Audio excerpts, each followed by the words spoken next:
He held up a notebook, spiral-bound, blue cover, corners bent from years inside a desk drawer. The bank's attorney looked at it the way men look at things they have already decided do not matter. Then he laughed. The laugh lasted 2 seconds. There were 9 people in that room. Every one of them saw it. That was March 4th, 2024. The laugh cost Meridian Consolidated Bank $4,112,000. Raymond Cutler was 71 years old on that morning. He had driven 61 miles from Denton County to the federal courthouse in Fort Worth in the same truck he had owned for 22 years. He wore a clean shirt. He had polished his work boots the night before. He arrived 8 minutes early and sat in the hallway outside the courtroom until they called him in. He did not bring a second person. He did not bring a briefcase. He brought the notebook. He had owned that truck longer than most people own anything. He had owned the land longer than the truck. 38 years. He had purchased the first 40 acres in 1986 with $31,000 in savings. Every dollar earned working other men's farms across 3 counties in North Texas. He had not inherited it. No relative left it to him. His father had rented every house he ever lived in and died without ever holding a deed. Raymond had watched that happen. He had filed that fact away at age 17 and decided without ceremony that it would not happen to him. He worked the first 40 acres alone. He added 28 more in 1992, then 14 in 1997, then 19 in 2004. Not all at once, one parcel at a time, each purchase timed to a good harvest, each negotiation quiet and patient. By 2009, he held 101 acres of productive cropland along the eastern ridge of Denton County, with a creek running through the lower quarter and a barn his own hands had repaired 3 times over 38 years. He did not farm all of it himself after 2011. His knees had begun to go. He leased the lower 44 acres to a neighboring operation under a written agreement signed in October of that year. Monthly payments, fixed rate, 25-year term. The agreement was witnessed, notarized, filed with the county. Raymond kept a copy in the desk drawer, and he kept a second copy in the notebook. His wife Dorothy had died in February of 2019, 44 years married. She had kept the household accounts, the tax records, the insurance files. She had also kept something else, a notation system.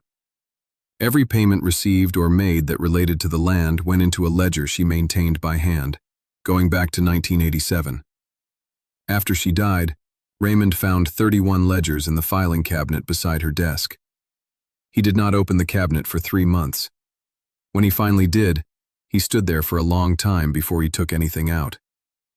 He transferred her notation system to a single notebook of his own in the spring of 2019.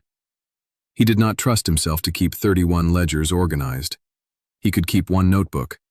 He began on page 1 with the lease terms and the payment history. He wrote in the same blue ballpoint pen throughout. Every entry was dated. Every amount was exact. Every month, same day, he wrote down what came in and what it was for. He kept that notebook in the center drawer of the desk Dorothy had used. He updated it on the 1st of every month without exception from May 2019 until the day he brought it to court. The letter from Meridian Consolidated Bank arrived on September 14, 2023. It was not addressed to Raymond Cutler. It was addressed to the estate of a man named Glenn Howell, who had owned a parcel of land that abutted Raymond's eastern property line. Glenn Howell had died in 2007. His estate had been settled, his land transferred, and his financial obligations discharged. Raymond had known Glenn Howell. He had bought 14 of his acres from the estate in 1997.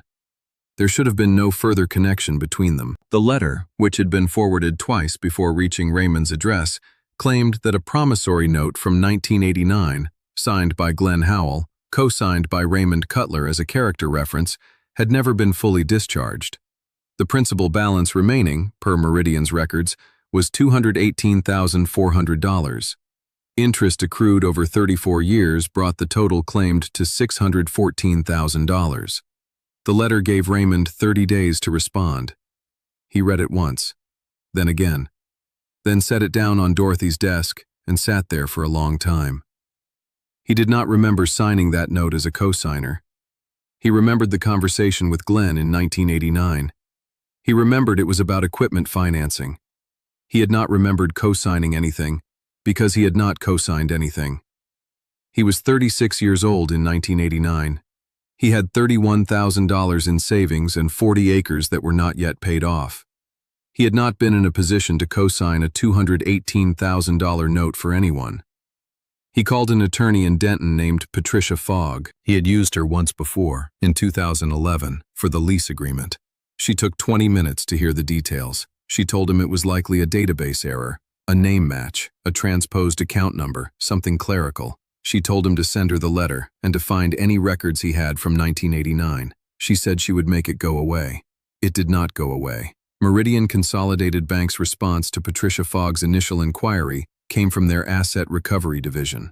The responding attorney was a man named Carter Blaine. He was 38 years old. He held a JD from Southern Methodist University and had spent 6 years in commercial litigation before joining Meridian's legal team. His title was Senior Counsel, Portfolio Recovery. His division had recovered $22 million in dormant or disputed debt instruments in the previous fiscal year. His annual bonus was tied to that number. Blaine had been assigned Raymond Cutler's case on September 19, 2023. His billing records, submitted later in discovery, showed he had spent 1.9 hours on it before filing his first formal response. 1.9 hours. 38 years against 1.9 hours. Blaine's position was simple. Meridian held a signed co-signer agreement. Raymond Cutler's name appeared on page 3, paragraph 4, co-signer line B. The signature matched the signature on Raymond's 1989 county property tax filing. The note had been sold 3 times between 1989 and 2018 before being reacquired by Meridian as part of a legacy debt portfolio. The debt was valid. The co-signer obligation survived. Raymond Cutler owed $614,000. Patricia Fogg requested a copy of the original 1989 document. It took Meridian 11 weeks to produce it. When it arrived, it was a photocopy of a photocopy. The signature on co-signer line B was present. It was also not Raymond Cutler's signature. Raymond Cutler could see that. Patricia Fogg could see that. Carter Blaine apparently could not. The case did not resolve. Meridian filed suit in federal court in January of 2024, seeking judgment of $614,000 against Raymond Cutler as a liable co-signer. They also filed a lien notice against his 101 acres as a precautionary measure, pending resolution. The lien meant the land could not be sold, refinanced, or transferred until the claim was discharged. Meridian's position throughout was consistent. The documents were valid, the debt was real, and the obligation held. Patricia Fogg told Raymond she could win. She told him it might take 18 months. He asked her what he needed to do. She told him to find every record he had from 1989 and to bring her anything with his signature on it from that period. He went home. He opened the center drawer of Dorothy's desk. He took out the notebook. Then he thought for a moment, stood up, and went down to the basement. Dorothy had kept the older records in the basement, in a set of file boxes organized by year.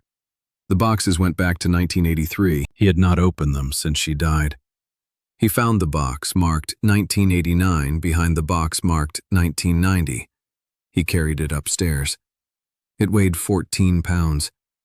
He set it on the kitchen table and opened it. Everything was inside.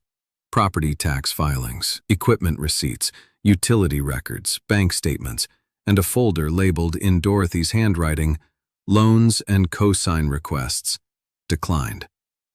He opened the folder. There were 4 documents inside. The first was a request from a cousin in 1986, which Raymond had declined. The second was a request from a neighbor in 1988, also declined. The third was a form from a farm equipment dealer in 1989, unsigned. And the fourth was a carbon copy of a letter Raymond had sent to Glenn Howell in June of 1989, typed on a manual typewriter and signed at the bottom. The letter stated in plain language that Raymond had reviewed the loan request and was unable to serve as a co-signer due to his own outstanding property obligations. It expressed no ill will. It wished Glenn well. It was dated June 17, 1989. Dorothy had filed it in a folder labeled "Declined," because she had known. She had always known what to keep and where to put it. He called Patricia Fogg the next morning. He did not tell her what he had found. He read her the letter over the phone. There was a silence on her end. Then she said, "Bring it in today." He brought the letter. He brought the 1989 box. And he brought the notebook, not because she had asked for it, but because it contained something else. On page 47, in his own handwriting, dated October 3, 2021, there was a single line. Received call from D. Howell, re Old Glen Loan. Told her I never signed anything. Her number below. He had received a call, 2 years before the Meridian letter arrived, from Glenn Howell's daughter. She had been tracing her father's financial records. She had mentioned the 1989 note. Raymond had told her without hesitation that he had never signed it. He had written it down because he wrote everything down. He had thought nothing more of it. But the entry was there, October 3rd, 2021, in his handwriting, in the notebook he had been keeping since 2019. Patricia Fogg read the entry. She was quiet for a moment. Then she said, "This is the whole case." The hearing was March 4th, 2024. Judge Eleanor Briggs. 19 years on the federal bench in the Northern District of Texas. She had read the briefs before entering the courtroom, all 214 pages of them. Both sides knew this. Carter Blaine arrived with 2 associates and a paralegal. They carried matching leather briefcases. Their table was organized with labeled folders for each phase of their presentation. Blaine was confident in the way people are confident when they believe the outcome is already settled. He spoke first. His opening argument ran 22 minutes and covered the chain of title on the debt instrument, the signature verification process Meridian had conducted, and the legal standard for cosigner liability under Texas Commercial Code. It was thorough. It was smooth. It was, in several places, technically impressive. Patricia Fogg's response took 4 minutes. She placed 3 documents on the table. The first was Raymond's letter to Glenn Howell, dated June 17, 1989. The second was the carbon copy of the equipment dealer form from the same period, unsigned. The third was a single page from the notebook, page 47, photocopied and authenticated, showing the October 2021 entry. She did not editorialize. She read each item aloud once. She said, "Raymond Cutler did not sign this note in 1989, informed the original lender's estate of that fact in 2021, and has documentary evidence predating the current claim by 34 years.